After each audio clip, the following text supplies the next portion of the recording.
හරි. ඔක්කොම හරි. මං අවුරුදු 3ක් තිස්සේ බලාගෙන හිටිය මොහොත දැන් උදා වෙලා. අපි අවුරුදු 3ක් තිස්සේ බලාගෙන හිටිය මොහොත දැන් උදා වෙලා.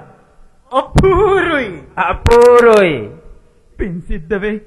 මාව අතහැරපල්ලා. අතහරින්න? මං හිතන්නේ අපි මෙච්චර වෙලා මතක් කරලා දීපු ඒවා උඹට හොඳට තේරෙන්න ඇති. එහෙම නේද? දැන් අපට ඕනේ බල්ලෙක් වගේ උඹව මෙතන මරලා දාන්න. කොටින්ම කියනවා නම් අපේ ලොකු අයියාගේ මරණයට පලි ගන්න. අනේ දෙයියනේ. අපේ ලොකු අයියා අපේ පවුලට නැති වෙලා ගියත් හරි අපේ පවුල අකාමකා වෙලා ගියත් හරි උන්ද හිටියානම් අපේ පවුලට කොච්චර ලොකු එළියක්ද? මගේ ලොකු අයියාගේ මරණයට පලි ගන්න මේ මගේ ඇඟිලි වෙවුලන හැටි උඹට පේනව නේද මුරුගයා? කවුද මුරුගයා? කට වහගනින්. උඹේ කතාවක් මෙතනට ඕනේ නැහැ. අබිලින් මගේ බාප්පගේ පුතා වුණාට පුංචි කාලේ ඉඳලම අපි හැදුනේ වෙන්නේ එකට. හරියට එක බඩවැල හදාගෙන ඉපන් සහෝදරයෝ වගේ. අපි 4 දෙනා පුංචි කාලේ බෝවියා කැලි මාදන් ගොල්ලේ ශ්‍රී කරපු හැටි උඹලට මතකද? අබිලින් කොච්චර හොඳ එකෙක්ද? ඔව් බං. උගෙන් කුරා කෝඹියෙකුටවත් වැරද්දක් උනේ නැහැ. එහෙව් එකේ මුක් කොහේවත් නැති ඉඩම් පළහිලවක් නිසා අබිලින්ව තිරිසනෙක් වගේ මරලා දැම්මා. මේ මගේ ඇඟිලි වලින් උඹේ බෙල්ල හිරි කරලා අබිලින් මරාපු එකේ පලිය අනිස්. මෙතන වැඩි අයිතිය තියෙන්නේ මට. අපේ ලොකු අයියාගේ ලේවල පලිය ගන්න ඕනේ නෑ මම. මගේ ලොකු අයියාගේ ලේවල පලිය ගන්න මටත් අයිතියක් තියෙනවා. මං කැමති නෑ මල්ලියේ. උඹ මිනිමරුවෙක් වෙනවා දකින්න. උඹ දරු පවුල්කාරයා. මං තනිකඩේ කාට මක් වුණාම මොකද? නෑ මට පුළුවන් ඒක කරන්න. දෙපාණිස් මේ බලපං. මූව හොයන්න අවුරුදු 3ක් තිස්සේ මං ගත්ත මහන්සිය උඹලා දන්නවා නං. මාව අතහැරපල්ලා.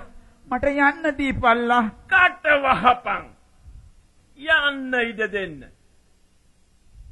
උඹ දන්නවනේ අපි කාටවත් වැරද්දක් නැතුව දාඩිය මහන්සියෙන් එදා වේල හම්බ කරන් කනේ. අපි මිනි මරුවෝ නෙවෙයි. අපිට මිනි මරලා පුරුද්දක් නෑ. ඒත් අද අපි උඹව කම්මුතු කරනවා. එපා. උඹ දන්නවනේ මට රජ පීටර් කියන්නේ මං ඒ කාලේ ඉඳලම රජ පාටයක් කරපු නිසා. එහෙම එකක් නිසා මිසක් මගේ ගණන්කාරකමකට එහෙම නෙවි. අද අපිට එක පාටම උඹව මරලා දාන්න තිබුණා. ඒත් උඹ කරපු අපරාධවලට ඒක හිතට ටිකක් මදි වගේ. හරියට කොස්සට මීයක් අල්ලගත්ත බලල් නාම්බෙක් ඌව මරලා දාන්න කලින් ඌත් එක්ක සෙල්ලම් කරන්න වගේ මාත් උඹත් එක්ක පොඩි සෙල්ලමක් දැම්මා. දැන් ඉතින් ලෑස්ති වෙයන්. අනේ ආයිබෝන් මන් දරු පවුල්කාරයෙක්. මගේ පැටව බඩගින්නේ. දරු පවුල්කාරයෙක්? දරු පවුල්කාරයෙක්? එතකොට මගේ අයියා දරු පවුල්කාරයෙක් නෙවෙයිද යකෝ? මගේ ඇඟේ මාළු නටනවා මුගේ කටඬ ඇහෙනකොට. හිටපිය මන්තව කම්මුතු කරනවා. හිටපන්. ඔහොම හිටපන්.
හිතට වද දුන්න. හිතේ කැකෑරුණු වේදනාව, වෛරය ඒ ඔක්කොම ඉවරයි.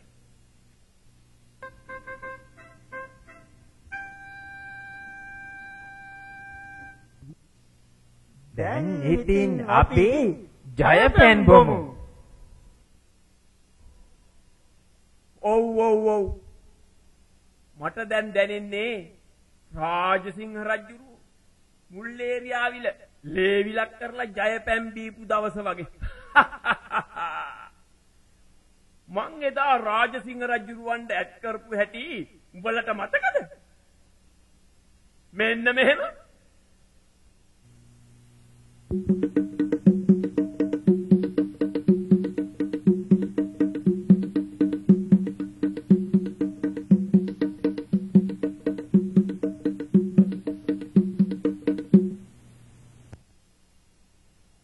උඹලට පිස්සු.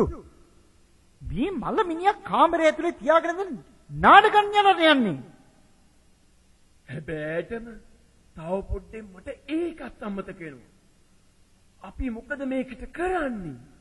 පොලිසියට අහුනොත් ඔක්කොම ඉවරයි. ඒක සුළු දෙයක් නේ.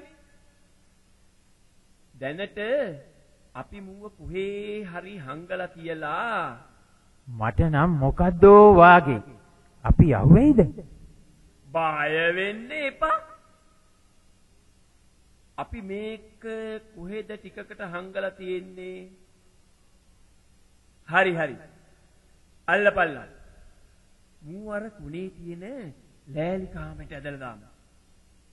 පස්සේ වැඩපිළිවෙල කතා කරගන්න බැරිය.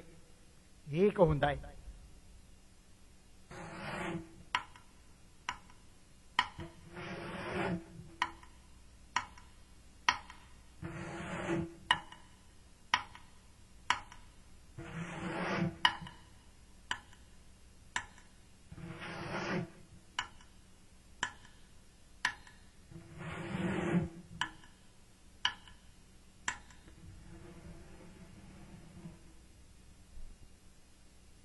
අපි දැන් ජය පෙම්බුමු.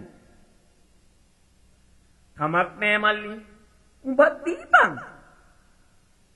අද අපිට සන්තෝෂ වෙන්න ඕන දවසක්. ඔහොම නෙවෙයි. රජ කුමාරුරු වගේ එඩිතර ලීලාවෙන් වරෙල්ලා. මෙහෙමද?